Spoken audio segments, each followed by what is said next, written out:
So we are going back now, mid 17th century, 1600s.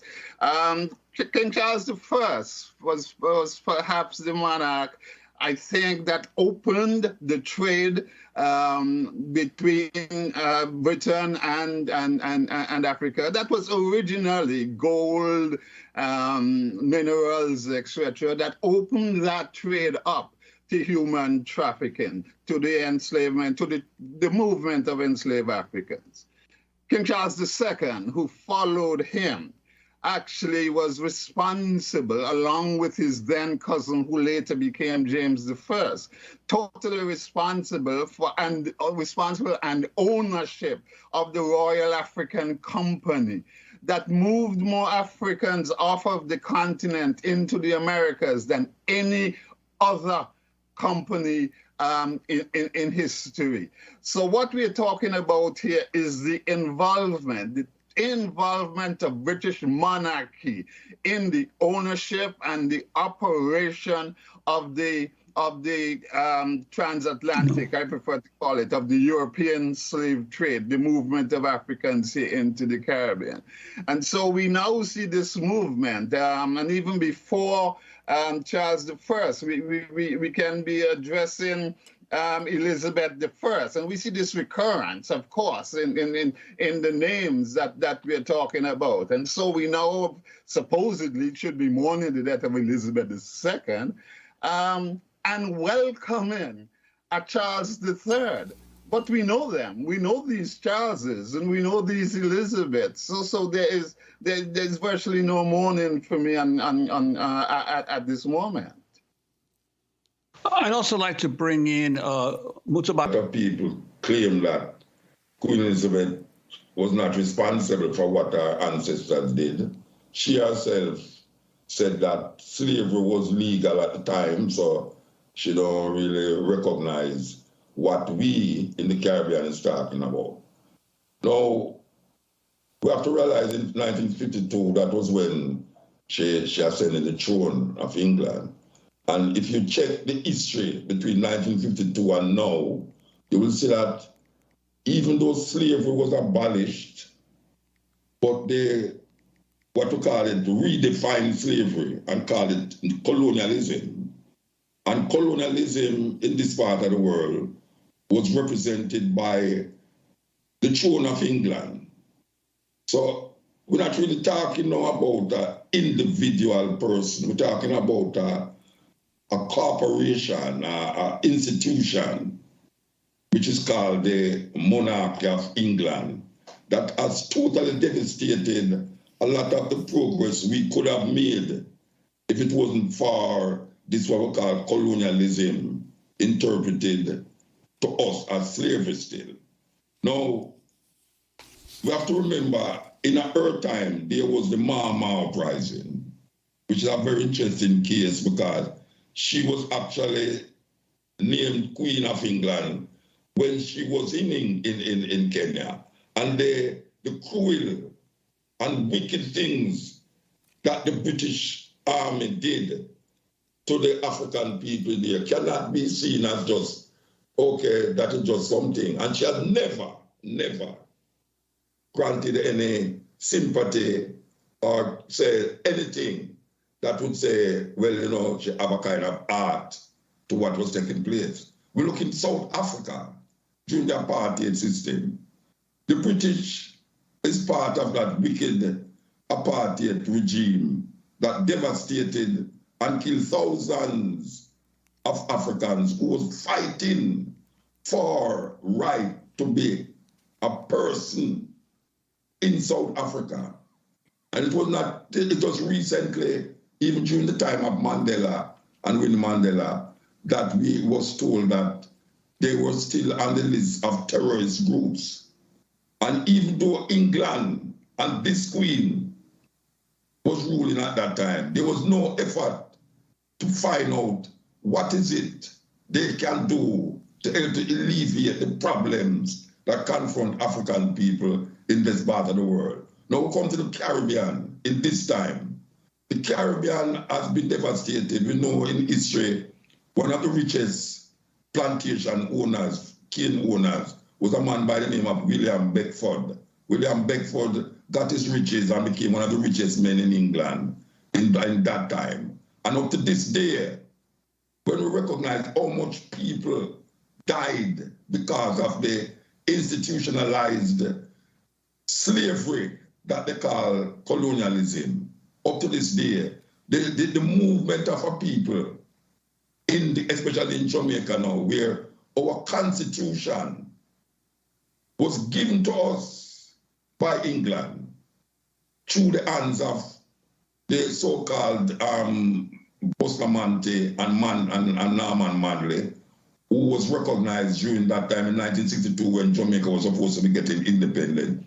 They went to England and they got a constitution that is now part and parcel of what Jamaicans are supposed to live by. And when we look at that constitution, it does not include ownership of land in Jamaica by the people. If you go into the courts of Jamaica, it says the Crown versus Tom Shook, or the Crown versus John Tom. That is what we have to face right now. Now, when you recognize that Jamaica is supposed to be an independent country, most Jamaicans say Jamaica not independent. That even though people say it's like it's not rich, it's not really governing the country, but the head of state is the Governor General representing the Queen of England in an independent country. How the hell that is possible? That you have an independent country that is the first lady is the Governor General's wife, not the Prime Minister's wife. And they set and designed the Constitution that way. And these so-called, we call them bossy slaves, jacket and tie slaves, that they continue to uphold and maintain that regime that has committed so much atrocities and crimes in this century, in this time. They have been committing it and still committing it. And we don't see why we should now sit down and say 12 day mourning. That to show how backward and how what we call the Stockholm Syndrome has grabbed our leaders in the Caribbean. That here's a family that represent criminal activities for your ancestors. And now you start to love them. How is that possible? How is that possible that we who know the history is keep repeating the history? We know what is taking place in this democratic, so-called democratic country that is still honoring the most gruesome and cruel monarchy that ever exists. And we know of it. How can we now sit and say, we're going to have 12 days of mourning? 12 days of mourning for what? What we're mourning that for? Why we're not mourning for the thousands and millions of people that died across the Atlantic Ocean? We're not mourning for all the warriors of our time. There's no day for Taki, there's no day for Nani. All of these people who died because they stand up and struggle to get out of the claws of British colonialism. We now sit and say, we must mourn. I am not one of them who's mourning, and I can talk for a lot of Rastafari brethren in Africa, because we came to Jamaica not by free will, but by force. Nobody asked to come to the Caribbean. None of these Africans, at least my ancestors, never asked to come here. So the Rastafari community is crying out, saying, reparation, repatriation, meaning that those who desire us of going back to Africa must be able to do this without the argument about Commonwealth of Nations. And that is really an hindrance. There's no moving away from the Queen and the monarchy if the countries that claim getting rid of the monarchy is one. But if you still in the Commonwealth of Nations, that still bind you and grip you to the same colonial system that you are trying to break free from. There's no getting rid of the Queen or getting rid of the King, and you're still into the Commonwealth. We as Jamaicans, there's a lot of grandfathers and who's living today who fought in the Royal Air Force during the World War II and who went to England to help build up England. And what we hear now, first of all, Jamaicans have to have a visa to go to the so-called motherland. Jamaicans is not allowed to stay there at a certain length of time. And now we have the Windrush people who just recently, we see that they're trying to send back people who was in England for 60 years and have children at them house and everything. They're sending them back to Jamaica. That is one of the most racist things that I have ever seen in my lifetime. Where you go to build a country. Yes. Mutawaruka, I'd like to bring in... Well, it would have been our second letter addressed to British monarchs. Earlier, I think maybe about a year or two before, Prince Harry was here. And certainly this year or last year, I mean, I'm getting lost within this COVID mess. The other brother was also here, who is now, I guess, destined to be the next King of England. And our letter simply said to them that we were very tired and rather insulted by their approach of telling us things that we already knew. That we knew that slavery was horrible. They didn't have to tell us that.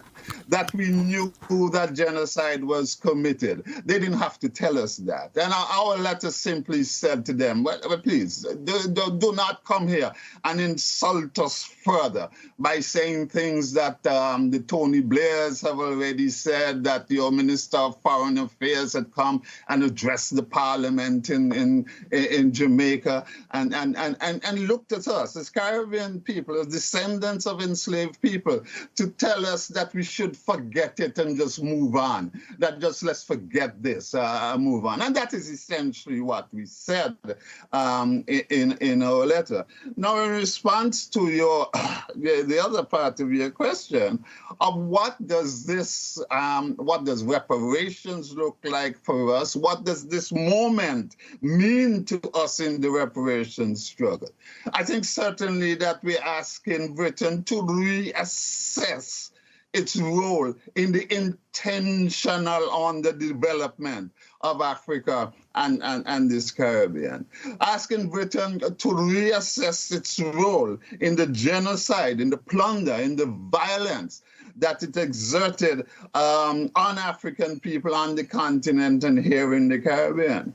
And that in reassessing this role, that it must understand clearly that the morality of the situation, the ethics of the situation calls for repair. And in that repair, we essentially are talking reparations, that you have committed crimes against humanity, and that there is a moral and an ethical demand that you acknowledge these crimes and you do your best in the best way you can to make whole the holes that you have really left in the history and in the lives of African people. I'm a member of the Caricom Reparations Commission as chairperson of the Antigua and Barbuda Reparations Commission, and that commission has issued a 10-point plan that defines for the international community, defines for us here in the Caribbean, how we see reparations. The plan that we have issued is a development plan. It's in contrast, let's say, to the legacy reparation plans that are being developed elsewhere in the diaspora, where individuals are identified as the recipient of reparations. The Caricom Reparations Plan talks of development. In the first instance, it identifies those areas in our development across this region where the hurt of enslavement and genocide continues to exist and continues to impact on the lives of Caribbean people today. And we are saying that in that development plan that we are inviting inviting, is the word that I think we have to use at this point in time, Europe to sit at the table with us and to discuss this development plan, addressing areas in education, in health care. And as Mutabarak has just said, we include in that this whole question of repatriation of those persons who want to go back to the continent. We're talking we have 15 seconds. Yeah, we're talking psychological. We're talking debt. We're talking debt relief. A number of issues within that 10-point plan.